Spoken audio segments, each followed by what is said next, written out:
Colin, are you ready to get going? Yeah, I just there we go.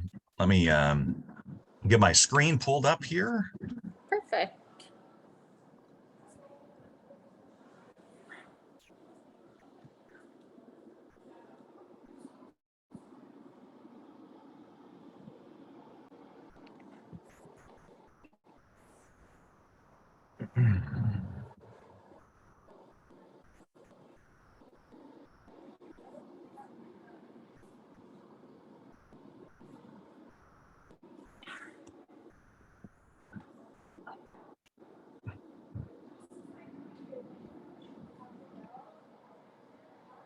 Okay.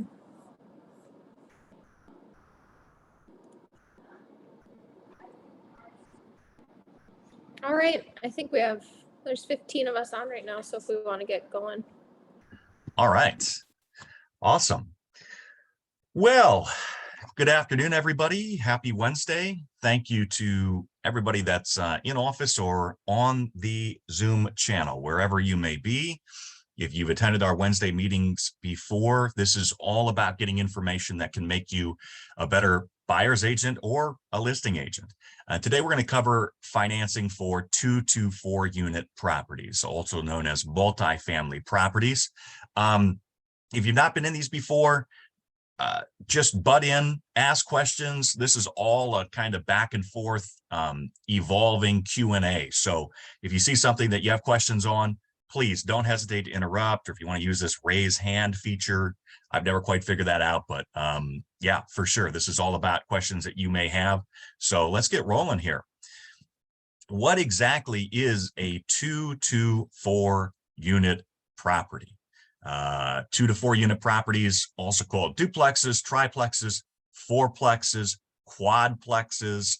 They have 1, 2, or 3 available units to rent out in conjunction with the occupying unit. So you buy a duplex, you're going to live in one side of it, the other side's being rented out. If it's a tri, you're renting the other 2 units out. If it's a quad, you're renting the other 3 units out if it's owner occupied.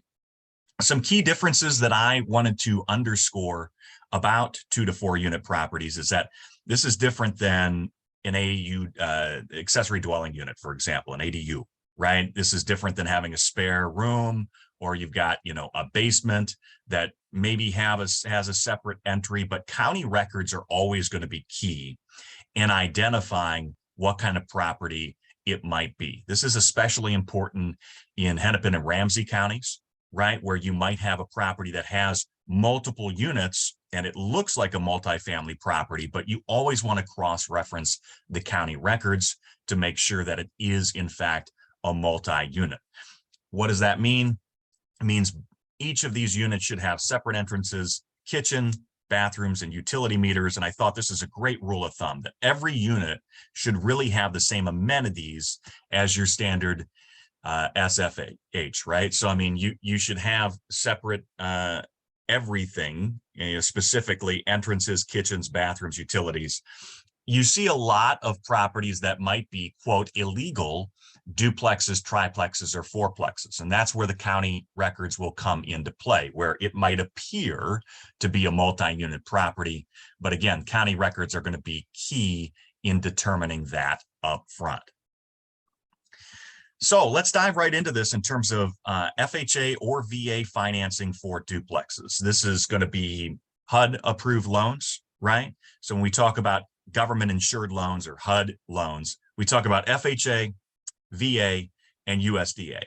Right off the bat, USDA, 0% down, great program, only single family dwellings. Okay, so USDA has a rule that you cannot create passive income from a USDA loan. So that pretty much rules out USDA for 2 to 4 unit properties. So in terms of government insured loans, that just leaves FHA and VA financing as options, okay? Let's start with duplexes, which are just 2 unit properties. This is the simplest way to do it. You're talking about owner occupied duplexes. You're going to live in one side of the unit and rent out the other side. 580 FICO score or higher as a typical rule of thumb. Might be able to go lower than that, specifically on VA, but that's a good FICO floor. 3.5% down payment. If you're going FHA, 0% down VA. You can use 75% of the rental income on the other unit for qualifying. So a good example is you have the other side that rents for $1,000. $750 of that can be applied toward your debt to income ratio, basically your income, to offset the mortgage payment for qualifying. Okay. I just pulled Dakota County, but in much of the 11 county metro area, these loan limits are going to be the same. So you think about what's the FHA loan limit in the metro area, 448,500, right? For a duplex, it's going to be higher, 574 and change. Triplex is going to be higher, 694. And then for a quad, $862,500, right? So if you have a veteran that's looking to buy a fourplex and they say, gosh, I want to do 0% down, that is fine, up to $862,500, right? Nothing better than a veteran who may be a first-time home buyer that's also looking to get involved in property ownership. Very low barrier to entry, either FHA or VA on these duplexes, triplexes, and fourplexes. Any questions on this?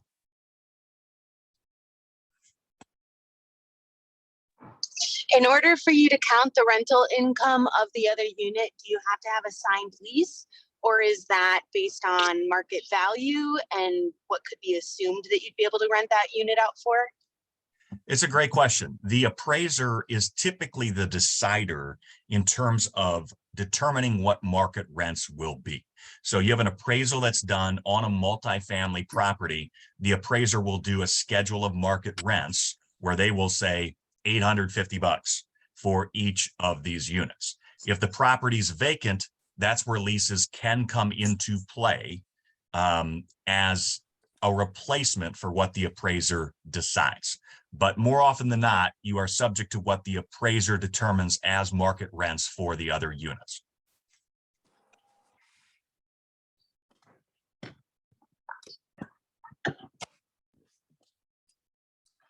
All right. Let's talk about 3 to 4 unit financing for FHA and VA.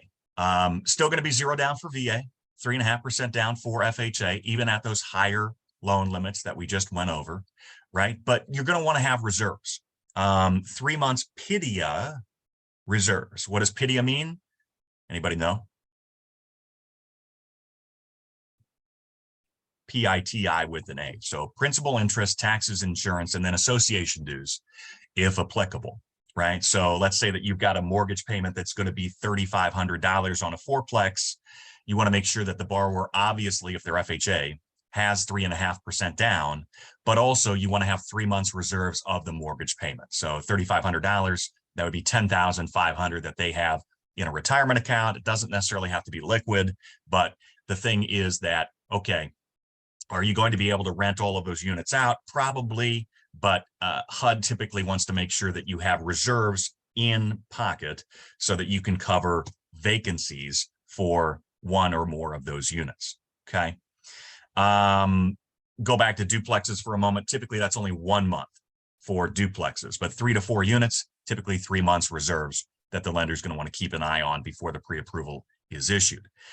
FHA only, there's a self-sufficiency test for 3 to 4 units. And this is pretty interesting and something that really hasn't been an issue until recently in our rising rate environment. Okay. And the rule for self-sufficiency on FHA 3 to 4 unit purchases only is that 75% of the rental income must exceed the PITIA or the mortgage payment. Okay. So let's look at an example, right? Your FHA buyer is 3.5% down. They're looking at a quad where each of the units rents for $1,000 a month, right? So that's $4,000, including the occupying unit of rental income per month.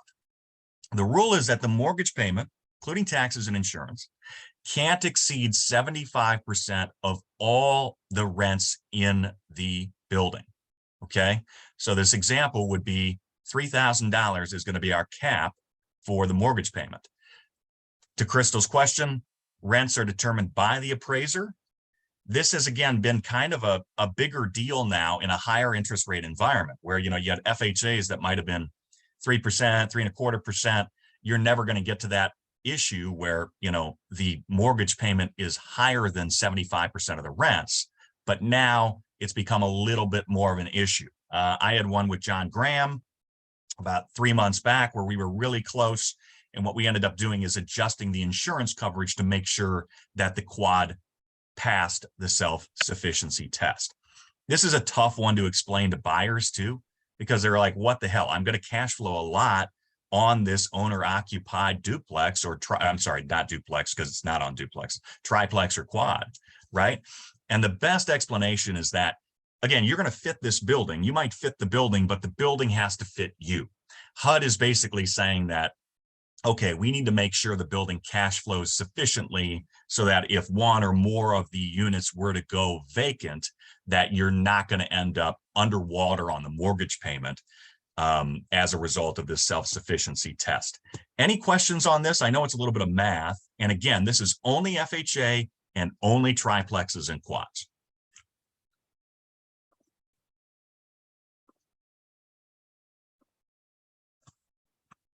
Nothing? Okay. All right. Well, let's keep moving. Let's talk about conventional financing for 2 to 4 unit properties. Okay. This is owner occupied, at least these first 4 bullet points. You're going to have a higher down payment than FHA, but you are going to have some potential benefits. That could be lower PMI, right? FHA has PMI that is a flat number. It doesn't matter if you're at 580, 680, or 780. The PMI is all the same monthly, right? That's good for low credit borrowers, but if you've got a 780 FICO score, a conventional loan might be more beneficial for you because it's cheaper PMI. You can capitalize on that better credit score, right? You're going to have no upfront MIP, right? FHA charges you 1.75% of the base loan amount as upfront MIP. Gets rolled into the loan, but when you're talking about properties that are in this price range, right? 1.75% of $694,000 is a lot of money that is equity lost right off the bat. Okay. Also, you've got softer appraisal requirements, right? When you think about what's required for an FHA or VA appraisal, doesn't change with 2 to 4 units versus a single family home. You're still going to have chipping and peeling paint. You're still going to have handrails. You're still going to have things that are a little bit more ticky-tacky than a conventional appraisal, right? The drawback on conventional financing for duplexes, triplexes, and fourplexes is that the down payment's going to be more off the bat, right? 2 units, 15% down required, Fannie Mae, Freddie Mac. 3 units going to be 20% down, 4 units going to be 20% down. And then if you're buying anything that's more than 1 unit as an investment property, 25% down is going to be the threshold. Okay. Remember that conventional is the only way to buy a duplex, triplex, or quad as an investment property, right?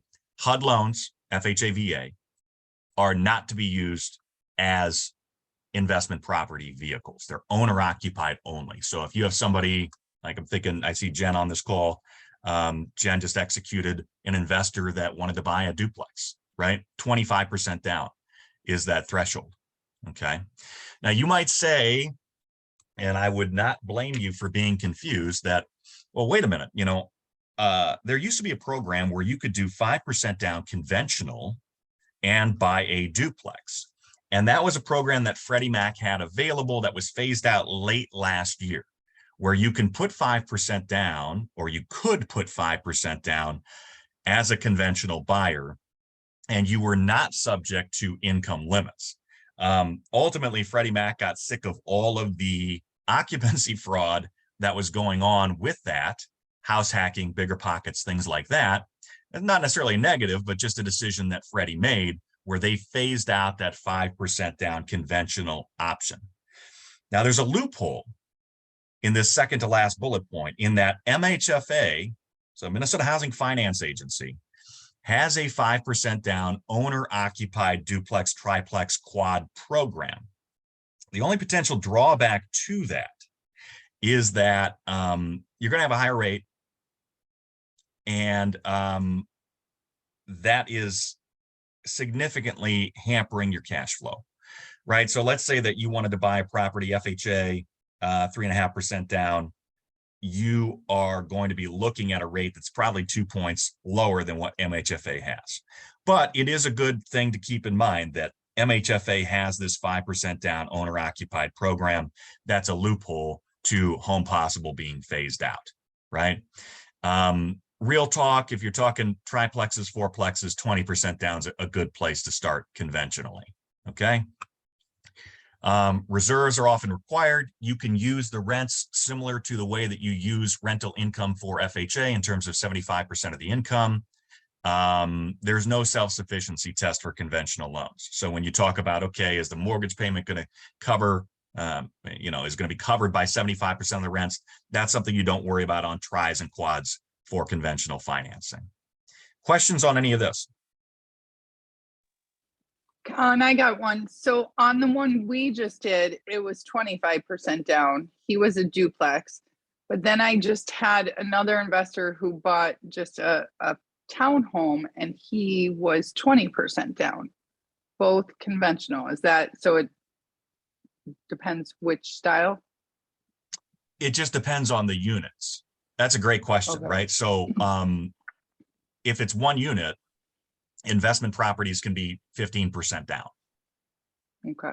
Right. It's more that when you go from a 1 unit to a 2 unit, it changes the threshold, right? So investment properties for single units, investment properties here, 15% down. If you go more than 1 unit, 25% down. Does that make sense? Mm-hmm. Yep. Thank you. Mm-hmm. Any other questions on conventional financing duplexes? Oh, It looks like Josh. one of- Yep. I was just looking at the chat. Still investment property on a triplex if owner occupied? No, definitely not. So Josh, if you're talking about a triplex, if you're owner occupying it, that's fine. It's going to be 20% down conventional, but it can still be 3.5% down FHA or 0% down VA.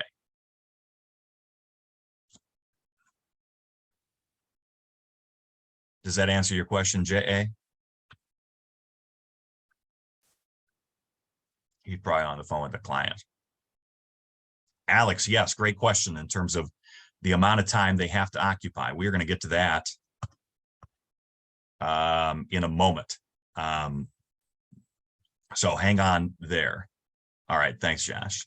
Any other questions from the office, Holly? Nope. Okay. Conventional loans, no different than what we saw on FHA and VA, right? Where you have this sliding scale depending on the number of units. Same deal for conventional financing. So everybody knows the conventional loan limit or conforming loan limit, 647,200. These numbers typically change every November, December. But, you know, if you're at a duplex, that number goes up, 828 and change, over $1 million for a triplex conventional, right? Now you're still talking 20% down, right? So you're still going to have to shell out $200,000, but your buying power becomes, or borrowing power rather, becomes quite a bit higher in these higher unit properties, 1.24 million for a quadplex conventionally.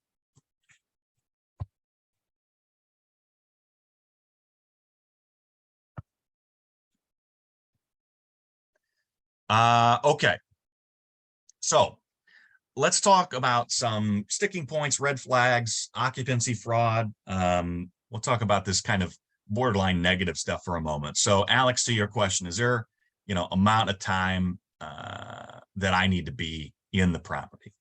Do I need to be a full-time occupant of the multifamily? The answer is absolutely yes. Yes, you need to occupy the property for at least 12 months.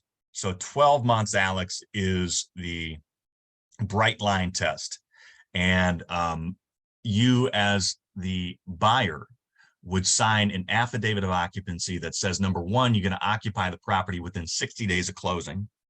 And number two, you are going to live in the property for the next 12 months as your primary residence. Okay. So when you get people that are saying, yeah, you know, I might live there, but I might not. That's where I, as the lender, always talk about, you know, the concern of occupancy fraud. Hey, if you're trying to buy a duplex with 3.5% down, you know, that's a lot lower than conventional. The reason why conventional is a lot higher is because it allows for investment properties, right? So if you're kind of wishy-washy on whether you're going to occupy or not, it opens you, Mr. or Ms. Buyer, up to occupancy fraud, mortgage fraud, FBI, stuff like that. So if you're going to really occupy the property, that's totally fine. But you got to make sure that you're aware of the risks if you decide that you're not going to move in after you've signed an affidavit of occupancy, right? That doesn't mean that you can't buy another duplex after 12 months, right? BiggerPockets has been big on this in terms of house hacking strategies and things in terms of how you do this and podcasts and everything like that, which is great. I think it's great that it's opening up a new generation of investors, and there's more information out there than there ever has been before about the benefits of buying multifamilies, especially as your first property owned, right? So you buy a duplex, it's an FHA loan, and then you want to go buy another duplex after 12 months, right?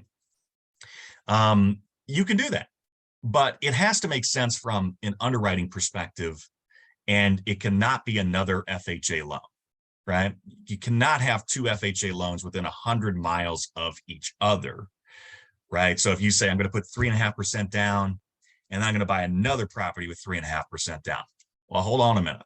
You know, you can't have those two FHA loans at the same time within 100 miles of each other, right? So you could refinance your current property into an investment property with that 15% equity or 20% equity, depending if it's 2 units, 3 units, or 4 units, and then go buy another one FHA. That's not a problem, but you can't just hop 3.5%, 3.5%, 3.5%. Okay. The other bit of this is that it needs to make sense from an underwriting perspective.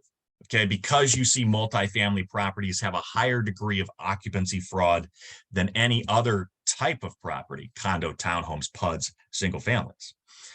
This is something that has become a bigger concern in the mortgage industry.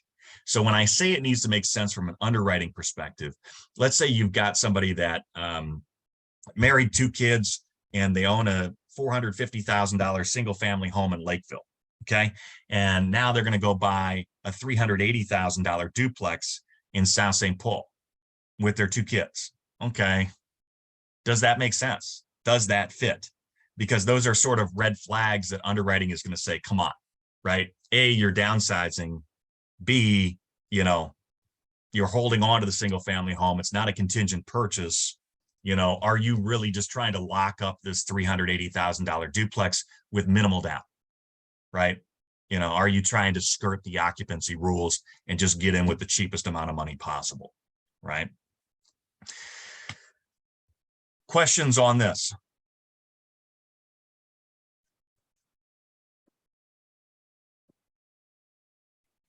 Okay. Last part of this, and this pertains to you guys if you're representing buyers, please be careful. I saw an Instagram video the other day of an agent saying, I will give you 3.5% down to purchase a duplex as your first property, right? And then he kind of said, but you shouldn't do that because, you know, you should do, and it's like, well, hey, look, there's a real estate cert that is in there that specifically says the borrower's 3.5% down cannot come from a source that is connected to the transaction. Okay. You know, even gifting rules, you think about 3.5% down, FHA, close friend, you know, that works in some cases, you know, fiance, family member, godmother, aunt. You know, when you're talking about multifamily, the guides are going to be a little bit more stringent on what you can and cannot do right? Because you've got all of this risk of occupancy fraud on multifamily. So that's really nothing that pertains to you per se, but just be careful, trying to figure out what the borrower's story is as you're prospecting these buyers and showing these buyers of multifamilies is important. And then, let's talk about the upsides. I mentioned earlier that this has become such a quote cottage industry, no pun intended, in the first-time buyer space. I think a lot of people have gone back and looked at, gosh, when I was 23, 24, 25, I should have done this versus renting. And I should have bought a duplex, a triplex, a quad, because it would make sense. It's a low barrier to entry. I could live in it. And, it'd be something that would appreciate. And then I can always move out down the road and buy another multifamily property, or buy a single family home, or buy a condo or an investment property, or whatever it might be. But obviously the biggest benefit, in my opinion, is that the tenant is offsetting your mortgage payment. Okay, so if you buy a duplex, your mortgage payment's $2,000, the other side's renting for $1,000, you've essentially cut your mortgage obligation in half, right? You've got the opportunity for passive income after those 12 months, or, if or whenever the owner decides to buy another property. Okay, so use that same example. Duplex, you've got a unit that rents for $1,000. I've lived here for 2 years. I, met somebody, I'm going to go buy a single family home with them, and we're going to move up. All right, great. By the way, you could still do 3% down conventional if you wanted to, right, on the new property. But you can just leave the loan alone, right? So it's an FHA loan, 3.5% down. It's a good rate. It's going to cash flow. Now you've got both of those units rented, the one you were occupying and the other side, for $2,000. That's a great passive income vehicle for an owner of a multifamily, right? Low barrier to entry. I mean, if you go back to these charts, right, especially on the FHA side, I mean, the idea of buying an asset that would be, let's use that triplex for $694,000, for example. I mean, $25,000 to buy a property that is, almost $700,000 in value is pretty darn good. And the benefit is, that you're going to get appreciation in the property, hopefully, and you get depreciation from a tax benefit, right? You're going to Schedule E, which is Schedule of Real Estate Owned, the other unit, which is going to outline depreciation and taxes and insurance and HOA dues if applicable. So those are all tax write-offs that you get if you own a 2 to 4 unit property, even if you're occupying the other side or the other units, right? You can also learn to be a landlord, right? I mean, I think a lot of these people are saying, I'm interested in real estate. I want to learn more about this. I want to set up a vehicle for passive income. It's a lot easier to be a landlord, trust me, speaking from experience, of a property that is right across the hall or right downstairs or right upstairs from you versus, a property that is somewhere in the distance, right? I mean, if you've got a tenant that's going to come knock on your door and say the sink isn't working, you don't have to get in the car and go anywhere, right? That can be a lot more valuable. So I think they're great investments. I think they're great investments from a first-time homebuyer perspective. It's a great way to get started, and it's something that is continuing to grow in terms of interest. And these can be great talking points when you're talking with a first-time homebuyer, trying to identify their why, and say, hey, have you ever thought about a multifamily property? Maybe they say no and shut the door on you real quick. But, it's just one more area in which you can demonstrate your expertise. And if it fits the actual buyer, it can end up being a real benefit to them that makes you look good as an agent. Questions on any of these slides, guys? That is all that I've got in terms of 2 to 4 unit financing.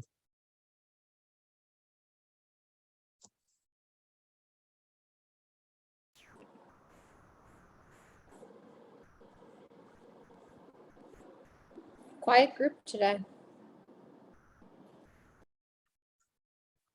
That's all right. All right, everybody. You can hit us up in Slack. If you've got questions about this, call, email, anything that you guys need. But thanks for spending your valuable time to learn about this. I hope that this was valuable to you all. Thank you. Thanks, everybody. Appreciate it. Have a Thanks, great Colin. Wednesday. Thanks, Colin.